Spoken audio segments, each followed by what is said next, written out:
विशाल जी, आप अपना roll number बताइए। मेरा रोल नंबर 271699। ओके, तो आप कहाँ से आए विशाल जी? सर मैं अभी तो ओरछा से आ रहा हूँ, लेकिन सर मैं मूल रूप से गंजबाद में जिला विदिशा। अच्छा, ओरछा से आ रहे हैं, वेरी गुड। तो ओरछा का संबंध किसी क्रांतिकारी से है क्या? जी सर। किससे है? सर चंद्रशेखर आजाद से। चंद्रशेखर आजाद जी से, वेरी गुड।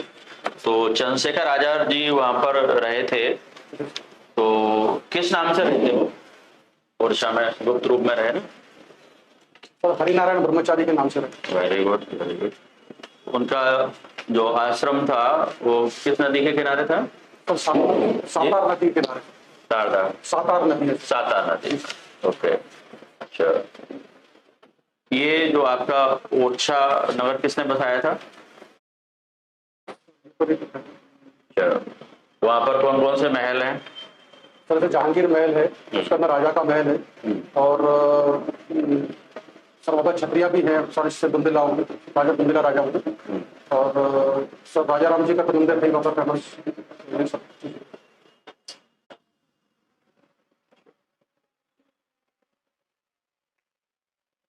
ये बुंदेलखंड क्षेत्र जो है, वहाँ के सामाजिक परिदृश्य के बारे में कुछ बताइए। सर बुंदेलखंड में से वहाँ का धर्म, सर वहाँ की संस्कृति और वहाँ की जो भाषा है, सर ये अन्य जो क्षेत्र है वहाँ से अलग है। और भाषा बुंदेली भाषा बोली जाती है। और धर्म विशेष रूप से हिंदू धर्म जो है, वहाँ के जो धार्मिक जो संस्कार है या समारोह है या त्यौहार है वो मनाए जाते हैं। और गाँव में हमको संयुक्त परिवार भी देखने को मिलते हैं। और वैसे शहरों में सर एकल परिवार भी है वहाँ पर। और विवाह की जो पद्धतियां हैं हमारे जो हिंदू विवाह की जो पद्धति। अच्छा, वहां पर आपका लोक गायन कौन कौन से होते हैं? सर जैसे मूल रूप से तो सर वहाँ पर राई जो नृत्य है, राई है। नहीं, नृत्य नहीं, गायन। सर राई, सर राई भी गाया जाता है सर वहाँ नहीं, गायन तो नृत्य होता है, गायन। पर। मुझे अभी एग्जैक्ट याद नहीं आ रहा।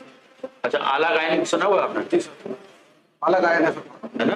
जगनीत का लिखा। जगनेट का है। तो ये आपका जो आला गायन है उसके नायक कौन है?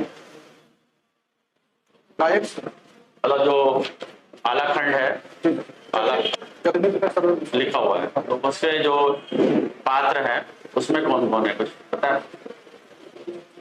सर उसमें मृदंग का प्रयोग किया जाता है सर। और जो वाद्य यंत्र नहीं, मतलब उसके जो पात्र हैं, मतलब जो व्यक्ति उसमें जुड़े हुए हैं उनका नाम कुछ?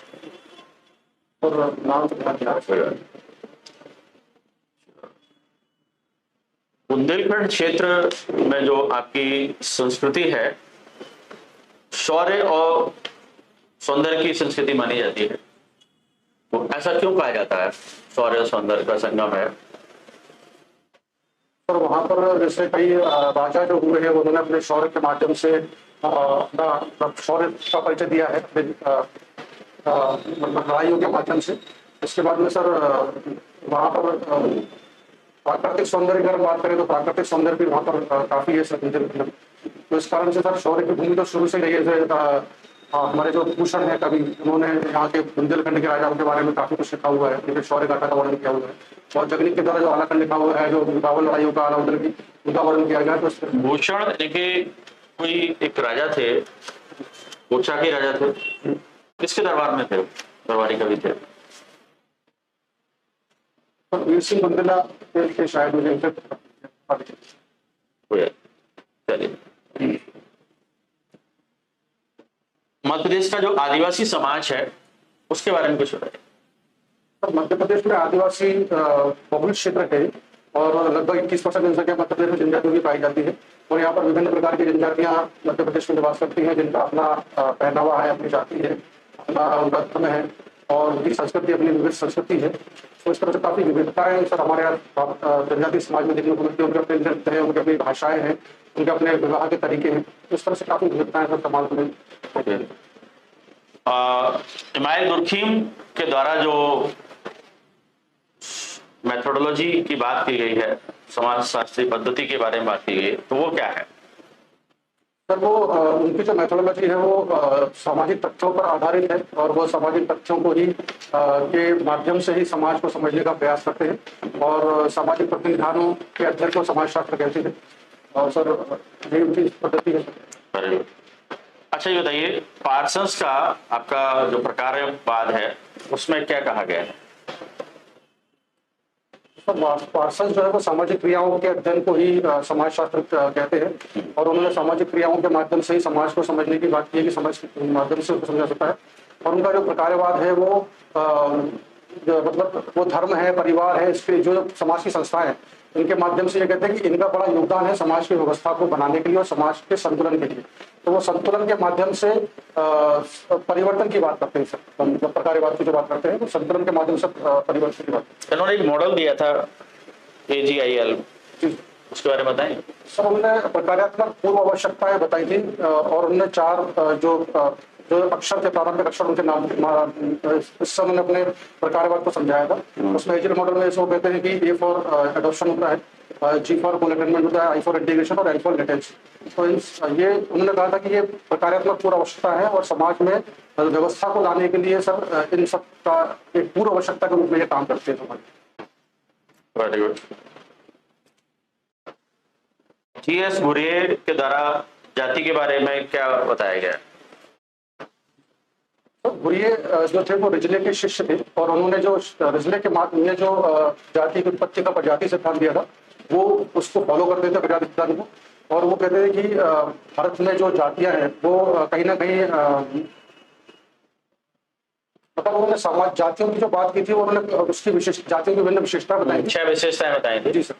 तो 6 विशेषताओं के माध्यम से उन्होंने जाति को परिभाषित न करके उन्होंने विशेषताओं के माध्यम से जाति को डिस्क्राइब किया था और वो 6 विशेषताएं जैसे अलग अलग 6 विशेषताएं उन्होंने बताई। ठीक। अच्छा बताइए, हिंदू विवाह के उद्देश्य क्या है? तो हिंदू विवाह के मुख्य रूप से 3 उद्देश्य बताए गए हैं। धर्म, प्रजा और रति की बात की गई है। धर्म मतलब धार्मिक कार्यों के माध्यम से ही विवाह संपन्न होना चाहिए और धर्म के माध्यम से ही जीवन को बिताना चाहिए। और रति मतलब यहाँ रति को सबसे लास्ट में रखा गया है और फिर प्रजा की बात की गई, संतानोत्पत्ति की बात की है और उसके बाद में रति को सबसे उन्होंने लास्ट में रखा था और उन्होंने कहा था कि जो शारीरिक सुख या आनंद की प्राप्ति भी जरूरी है लेकिन वो अंतिम है और धर्म के अनुकूल होना चाहिए। Very good. मेरा लास्ट क्वेश्चन,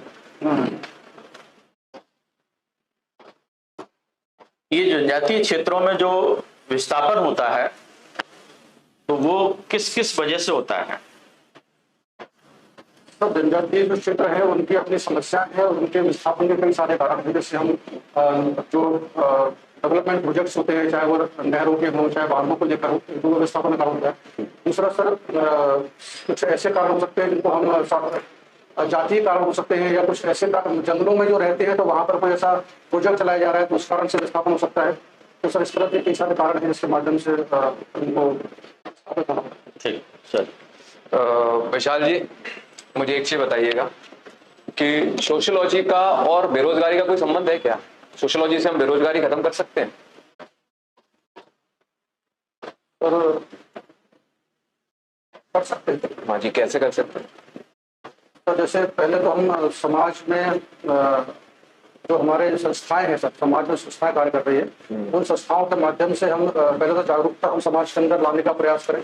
जैसे हम संयुक्त परिवार की बात करते हैं तो संयुक्त परिवार में ये कहा गया है कि मतलब उसमें श्रम की बात की गई है। संयुक्त परिवार में हमारे यहाँ जो कृषि प्रधान जो हमारी अर्थव्यवस्था है तो संयुक्त परिवार कहीं ना कहीं कृषि प्रधान अर्थव्यवस्था को सहारा देते हैं और जो बेरोजगारी की जो हमारी समस्या जो है उसको हम सामाजिक संस्था संयुक्त परिवार के माध्यम से उसको खत्म करने का प्रयास कर सकते हैं और परिवार के माध्यम से कर सकते हैं। ठीक है। अच्छा, मुझे एक चीज बताइएगा कि भारत सरकार की कोई ऐसी योजना जो हमारे सोसाइटी के लिए चालू की गई हो, सोशल सेक्टर में चालू की गई हो, जिससे आप अत्यधिक प्रभावित हैं कि वो बहुत अच्छी स्कीम है? और आर्थिक रूप से सामाजिक रूप से सामाजिक कल्याण के लिए, समाज कल्याण के लिए सेंट्रल गवर्नमेंट की कोई भी ऐसी योजना, 1 हो सकती है, 2 हो सकती है, 3 हो सकती है, या फिर आपके अकॉर्डिंग जितनी भी हो सकती है, वो कौन कौन से जिनसे आप अत्यधिक प्रभावित है? तो जैसे अभी लाडली बहना योजना जो चलाई गई जी, उसके बाद में सर हमारे यहाँ गाँव में जो बेरोजगारी की समस्या है उसको दूर करने के लिए सर मनरेगा कार्यक्रम चलाया गया था, बहुत अच्छा कार्यक्रम था। उसके बाद में सर जैसे गाँव बेटी बचाओ बेटी पढ़ाओ जो योजना चलाई गई है, तो इस तरह की योजनाएं सब सभी वर्गों के लिए। अच्छा, व्हाट अबाउट स्वच्छ भारत? स्वच्छ भारत अभियान भी बहुत अच्छा अपने आप में सर एक क्रांतिकारी कदम है सर, इसने मतलब भारत में एकदम परिवर्तित कर दिया था। अच्छा, जो लाडली बहना को लेकर एक बात आ रही है कि लाडली बहना से तो सिर्फ हमारा खजाना खाली हो रहा है, उससे महिलाएं उस लेवल से जिस हिसाब से सोचा था उस हिसाब से नहीं वो सशक्त हो रही है, इसलिए हम हर महीने 3-4 महीने में उनकी बढ़ाते जा रहे हैं। तो आपको नहीं लगता कि ये जो है ये एक तरह का बर्डन पैदा कर रही है हमारे सरकार को? सर बर्डन तो है, लेकिन हम अगर लोक कल्याणकारी राज्य की बात करें, क्योंकि हम लोक कल्याणकारी राज्य हैं और कहीं ना कहीं हम राजस्व की का कमाई से ज्यादा हम मतलब वो हित की बात करते हैं, तो कहीं ना कहीं हमारी जो बहनें हैं जो ग्रामीण क्षेत्रों में है या कहीं किसी कारण से वो अपनी कमजोर है अगर आर्थिक स्थिति, तो उनको संबल प्रदान करने के लिए इस तरह की योजना चलाई गई है। और इसमें जो कमियां हैं सर लाडली बहना की, उसको कम मतलब कम दूर करने का प्रयास भी सरकार द्वारा किया गया है। अच्छा, तो आपने बहुत बढ़िया बताया मुझे। अच्छा, ये बताइए कि ऐसे लाडली बहनाएं परेशान होंगी, उनको हम सशक्त कर रहे हैं, तो इस प्रकार से कहीं पर पुरुष भी होंगे, क्या हम पुरुषों के लिए भी एक ऐसी योजना लानी चाहिए जिससे उन्हें भी कुछ आर्थिक मदद दी जाए? सर पुरुषों के लिए भी सब योजनाएं चलाई जा रही हैं, डायरेक्ट आर्थिक फायदा उनको नहीं दिया जा रहा है, लेकिन सर कोई सब बेरोजगारी से संबंधित कोई योजना है या फिर उनको आर्थिक सहायता प्रदान की जा रही है रोजगार के लिए, तो इस तरह की योजना सरकार द्वारा चलाई जा रही है। या तो आप इस चीज के पक्ष में नहीं है कि हमें उनके डायरेक्ट जैसे लाडली बहना चल रही है उस हिसाब से कोई लाडली भाई योजना नहीं चलनी चाहिए, आप ये कहना चाह रहे हैं? सर चला सकते हैं, लेकिन सर मुझे लगता है कि ये इस तरह की योजनाएं चलाई जाए तो वो ज्यादा फायदेमंद होंगी, क्योंकि हमारे यहाँ पर सर जैसे लिंग आधारित असमानता ज्यादा है, तो हम अगर महिलाओं को ज्यादा डायरेक्ट, क्योंकि अभी उनकी इतनी ज्यादा रोजगार में उनकी मतलब भूमिका नहीं है, तो हम उनको जो उनकी जो जिम्मेदारियां हैं उनको कहीं ना कहीं इस तरह की योजनाओं से कम कर सकते हैं। बहुत बढ़िया। अच्छा, आर्टिफिशियल इंटेलिजेंस इस्तेमाल करते हैं आप?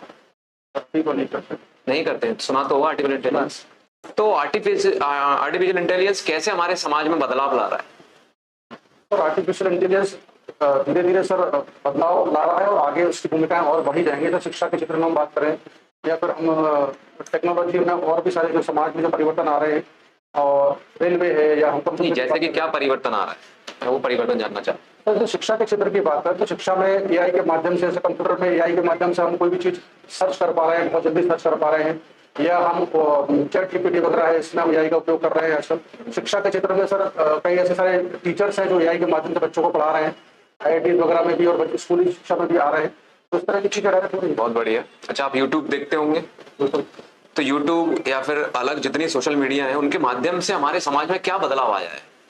क्या बदलाव आप देख पा रहे हैं कि इससे ये आया, अगर ये नहीं होता तो ये बदलाव नहीं हो पाता? ऐसा क्या बदलाव आया? यूट्यूब के माध्यम से सबसे पहले तो सर हमें बहुत सारी जानकारियां आज बड़ी आसानी से मिल रही है, और दूसरा ये है कि सर समाज में जो बुराइयां हैं वो कहीं ना कहीं उजागर हो रही है।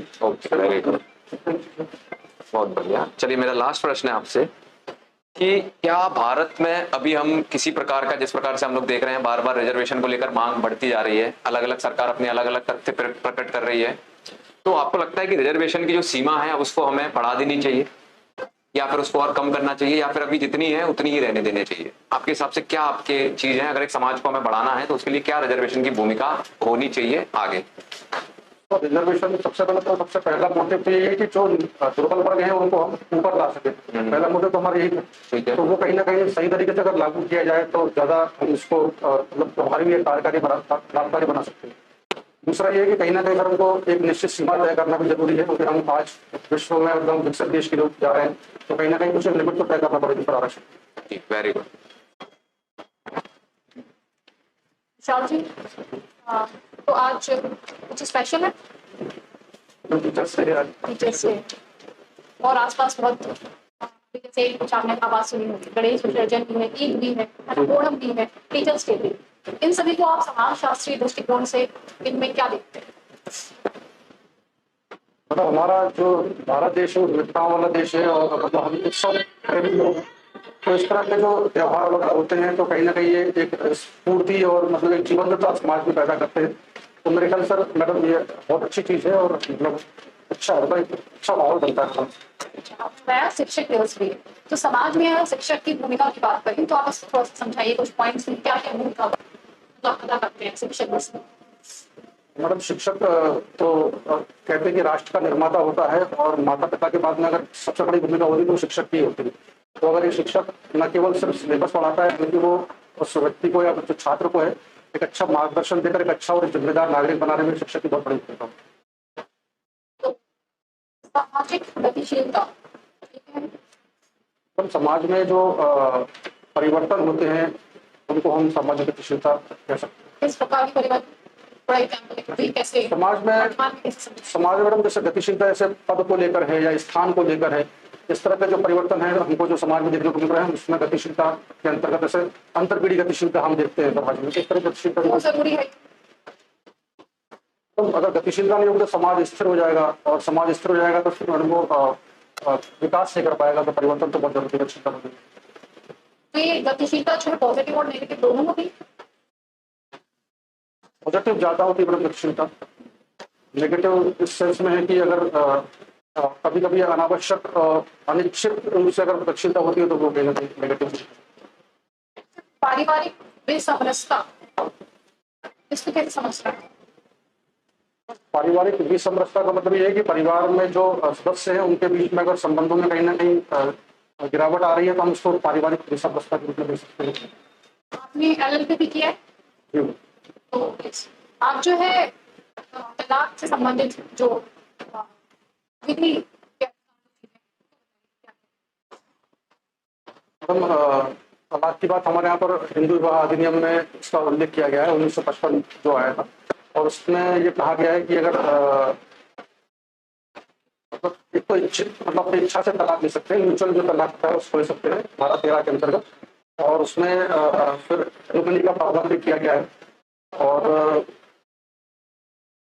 इस तरह की कानूनी प्रावधान आईपीसी और सीआरपीसी आपको पता है उसको क्या है, उसके बारे में बताइए। आईपीसी लेकर फिर बीएनएस जो आ गया है उसके में कुछ अलग अलग प्रावधान किए गए हैं, उसको ज्यादा प्रभावी बनाने का प्रयास किया गया। उसमें टेक्नोलॉजी को ज्यादा जोड़ा गया, कानून को प्रासंगिक बनाया गया है। जो पुराने कानून थे जो लाभकारी थे या जिनको कोई प्रासंगिकता नहीं थी वो खत्म करके बीएनएस लाया गया। और सीआरपीसी जो है वो दंड प्रक्रिया संहिता है, उसके स्थान पर जो लाया गया है मैडम उसका भी मुझे एग्जैक्ट नाम याद नहीं आ रहा है, लेकिन वो भी कहीं ना कहीं जो हमारी जो अपराध की जो प्रक्रिया थी उसको उसमें परिवर्तन करने का उसमें उल्लेख तो किया। इसके मुख्य पॉइंट याद आ रहे हैं आपको कि मतलब क्या क्या कुछ बड़ी बड़ी बातें जो की गई हैं इसमें? तो बीएनएस में टेक्नोलॉजी को बहुत ज्यादा शामिल किया गया है, और उसमें पुलिस की रिस्पॉन्सिबिलिटीज को बढ़ाया गया है। उसमें जिससे बड़ा प्रावधान ये किया गया है कि पुलिस अधिकारी के ऊपर ये मतलब कंपल्शन किया गया है कि वो अपने आप वो बताएगा कि मैंने क्या डेवलपमेंट इसमें केस में किसी केस में क्या डेवलपमेंट चल रहा है, और उसको ऑनलाइन उसको फॉलो करने की बात इसमें की गई है। और उसकी एफआईआर की जो कॉपी है उसको डायरेक्ट उनको देना है। सीसीटीएनएस हमने बात करी पुलिस की, तो सीसीटीएनएस के बारे में सुना होगा आपने? ना तो है मैडम। अच्छा, जीरो एफआईआर क्या होती है? जीरो एफआईआर अगर मतलब शुरू में अगर कोई मामला ऐसा आता है तो उसको क्षेत्राधिकार के आधार पर न देकर उसको पहले जीरो पर कायमी कर दी जाती है, उसके बाद संबंधित थाने को उसको दे दिया जाता है। तो भारतीय साक्ष्य अधिनियम आया था, क्या इसमें कुछ परिवर्तन हुआ है? मतलब उसकी जगह पर भी एक नया कानून आया है। भारतीय साक्ष्य अधिनियम बेसिकली 1872 में आया था, और उसमें साक्ष्य की जो ग्रेविटी है या बर्डन ऑफ प्रूफ जो होते हैं उसमें उसका उल्लेख किया गया है, और तथ्य किस तरह से पेश किए जाएंगे इसकी बात की। अच्छा, आर्थिक समृद्धि और आर्थिक विकास, इन दोनों को कैसे डिफाइन करेंगे? आर्थिक विकास मैडम कोजर महोदय के बारे में जानते हैं, क्या बताया था? उन्होंने सामाजिक संघर्ष का सिद्धांत दिया था, और उसमें उन्होंने संघर्ष की प्रकारात्मक व्याख्या दी। संघर्ष के बारे में डेरिक डॉक्सी ने भी कुछ कहा, तो उनका सिद्धांत से कैसे डिफरेंट? उन्होंने डॉरेंडॉफ में सत्ता को मतलब सबसे बड़ा संघर्ष का कारण माना है। कहते हैं कि समाज में सत्ता कभी भी समान रूप से नहीं बटी होती है, असमान रूप से सत्ता बटी होती है तो उसमें संघर्ष होता है, और वो कहीं ना कहीं कार्ल मार्क्स के ज्यादा निकट है इस मामले में। और कोजर जो है वो इसकी व्याख्या प्रकारात्मक तरीके से करते हैं। लास्ट क्वेश्चन है, आपकी हॉबी समाचार पत्र पढ़ना, तो आज के समाचार आज आपने रीड किया? आज का थोड़ा सा पढ़ा, तो कल का रीड किया होगा? कल का पूरी तरीके से पढ़ा है? अच्छा, तो समाजशास्त्रीय दृष्टिकोण से आपको कौन सी खबरें उसमें लगी समाज का? समाजशास्त्री दृष्टिकोण से जैसे तलाक का जो मामला है, जैसे मैंने एडिटोरियल पढ़ा था उसमें जो मुझे एकदम एग्जैक्ट याद नहीं आ रहा है, लेकिन जो हरियाणा में जो केस हुआ था उसमें उसका उल्लेख किया गया है कि किस तरह से उसको दहेज हत्या के लिए उसको मार दिया गया था। तो ये सामाजिक मतलब समाचार के मतलब समाज दृष्टिकोण। अच्छा, समाजशास्त्री दृष्टिकोण को छोड़ दिया जाए तो मेन हाईलाइट खबरें कौन सी चल रही है आजकल? बड़ा का विषय आपका ट्रम्प ने जो टैरिफ लगाया उसका चल रहा है, उसके बाद में जीएसटी में जो परिवर्तन किया गया है उसका चल रहा है। उसके बाद अगर हम खेल समाचारों की बात करें तो एशिया कप चल ही रहा है और दिलीप ट्रॉफी क्रिकेट में चल रही है, तो इस तरह की चीजें मतलब जीएसटी में कितने स्लैब्स होंगे? पहले 4 थे, पर आप उससे 2 कर दिए और 5 और टैक्स रेट्स बताइए। 5% और 18% को रखा है उन्होंने, बाकी 12% 28% को उन्होंने हटा दिया। सोचना आपसे सब कुछ। सस्टेनेबल डेवलपमेंट को आप समाजशास्त्र के परिप्रेक्ष्य में कैसे देखते हैं? सस्टेनेबल डेवलपमेंट दूरगामी हम विकास कर सकें उसके लिए मतलब पर्यावरण फ्रेंडली होना चाहिए और समाज का अस्तित्व पर्यावरण पर ही निर्भर करता है। सब तो अगर हम ऐसा विकास करेंगे जो दूरगामी होगा तो विकास समाज का भी विकास होगा और समाज का अस्तित्व उसी पर टिका होगा। अगर हम एक स्पेसिफिक परिभाषा के तौर पे अगर आपसे पूछें सस्टेनेबल डेवलपमेंट क्या है, तब क्या कहेंगे आप? और ऐसा विकास जो पर्यावरण को ध्यान में रखकर किया जाए उसको हम सस्टेनेबल डेवलपमेंट। पर्यावरण को ध्यान में रखते हुए डिस्प्लेसमेंट क्या है? डिस्प्लेसमेंट किसी एक जगह से दूसरी जगह पर किसी मतलब किसी समूह को मतलब उनके लिए करने के लिए बाध्य करना या किसी चीज को हटाना वहां से डिस्प्लेसमेंट। उसमें जैसे समाजशास्त्र के परिप्रेक्ष्य में समझाइए ये आपका डिस्प्लेसमेंट क्या है? और डिस्प्लेसमेंट मतलब विस्थापन की बात कर रहे हैं जी। माइग्रेट। तो समाजशास्त्र के दृष्टिकोण से विस्थापन कोई समूह जो है जो वहाँ का मूल निवासी है वहां से अगर कहीं दूसरी जगह पर जाता है तो हम उसको विस्थापन कह सकते हैं। नहीं, वो बात ठीक है, लेकिन कुछ इसके कारण होंगे ना, किस कारण से उनको विस्थापित किया जाता है? तो विस्थापन के कई सारे कारण हो सकते हैं। जैसे आर्थिक दृष्टि से, जैसे मैंने अभी पहले बताया था, जैसे परियोजनाओं के माध्यम से या हम जातीय जो हिंसाएं होती हैं उनके माध्यम से या युद्ध के माध्यम से कई सारे कारण हो सकते हैं। अच्छा, कोरिलेशन एनालिसिस क्या है? सेक्युलरिज्म एक कंसेप्ट है, उसको भारतीय समाज में आप कैसे देखते हैं? क्या वो प्रभावशाली है? अगर नहीं है तो उसको प्रभावशाली कैसे बनाया जा सकता है? तो हमारे यहाँ पे भारतीय संविधान में धर्मनिरपेक्षता की बात की गई है और हमारा समाज भी कहीं ना कहीं मतलब विविधताओं वाला है और कई सारे धर्म यहाँ पर पाए जाते हैं। लेकिन कभी कभी ऐसी घटनाएं देखने को मिलती हैं जिससे धार्मिक जो उन्माद या धार्मिक रूप से एक दूसरे से क्लेशेस हो जाते हैं। लेकिन हमारा समाज धर्मनिरपेक्ष समाज है, वो सब बन सकता है। बन सकता है मतलब आपका अभी नहीं है? और अभी कुछ ऐसी घटनाएं घटित हो जाती है बीच बीच में, लेकिन सुधार की ओर काफी कुछ सहिष्णुता जो है वो भारतीय समाज में आ रही है सर। अच्छा, मॉर्बिडिटी क्या है? अच्छा, अंडर डेवलपमेंट में गुनर जी ने क्या कहा है? अंडर डेवलपमेंट के ऊपर गुनर जी हैं, आपके एक समाजशास्त्री हैं, उनके क्या विचार हैं? अंडर डेवलपमेंट पे जो है आपके कार्ल मार्क्स के क्या विचार हैं? तो कार्ल मार्क्स ने तो वर्ग संघर्ष की बात की है और उन्होंने अर्थव्यवस्था को ही सबसे बड़ा कारण माना है समाज में परिवर्तन का, या समाज में जो महत्वपूर्ण बिंदु जो है वो अर्थव्यवस्था को उन्होंने माना है। अच्छा, सोशियो इकोनॉमिक डिस्पैरिटीज से आप क्या समझते हैं? तो समाज में जो सामाजिक और आर्थिक आधार पर जो असमानताएं हैं, जो हमारे यहाँ पर संविधान में भी इस तरह की बात की गई है कि सामाजिक और आर्थिक असमानता जो है वो कम की जानी चाहिए। समाज में जैसे जाति को लेकर जातिगत आधार पर सामाजिक असमानता हमको देखने को मिलती है। आर्थिक आधार पर भी हमको काफी हमारे यहाँ पर अमीर और गरीब का अंतर बहुत ज्यादा है। जिसके पास पैसा बहुत ज्यादा है उस पर अभी भी पैसा बहुत पड़ रहा है और जो गरीब है अभी भी गरीब है। तो इस तरह की असमानता हमारे यहाँ पर है, इसके लिए कई योजना भी सरकार के द्वारा चलाई जा रही है। पोस्ट मॉडर्नाइजेशन से क्या समझते हैं? पोस्ट मॉडर्नाइजेशन जैसे आधुनिक उत्तर आधुनिकता की हम बात करते हैं। जैसे हमारे यहाँ अमेरिकी जो समाज है और जो यूरोपियन समाज है, उनके जो हमारे यहाँ पर जो चीजें आ रही हैं, जिनको हम कंप्यूटर का प्रयोग हो रहा है और तो इस तरह की चीजों को हम समाज में परिवर्तन आ रहे हैं, उनको उत्तर आधुनिकता में शामिल कर सकते हैं। फिर आपसे अंतिम प्रश्न है, एच इंडेक्स क्या होता है? एच इंडेक्स जी, सर ये साइटेशन का तरीका है सर, एच इंडेक्स शायद। इंडेक्स आपका, जैसे आप जो रिसर्च पेपर जो पब्लिश करते हैं उसमें जो आपकी जो कंटेंट की ऑथेंटिसिटी को जो है जांचने के लिए इसका उपयोग किया जाता है। Thank you sir. Thank you. ठीक है विशाल जी, आपका कंप्लीट होता है। बढ़िया, अच्छा सब कुछ आपका शानदार। लगता है कि कुछ अच्छा रहा, जैसा यहाँ चलता रहा वैसे ही वहाँ होता है, तो अच्छा सोल्यूशन होना चाहिए मेरे हिसाब से। 75+ उम्मीद करता हूँ कि ये नहीं सर, मैं पूरी कोशिश रहेगी मैं इसको मेंटेन करूँगा, थोड़ा और अच्छा करने का प्रयास करूँगा। काफी इम्प्रूव हुआ है।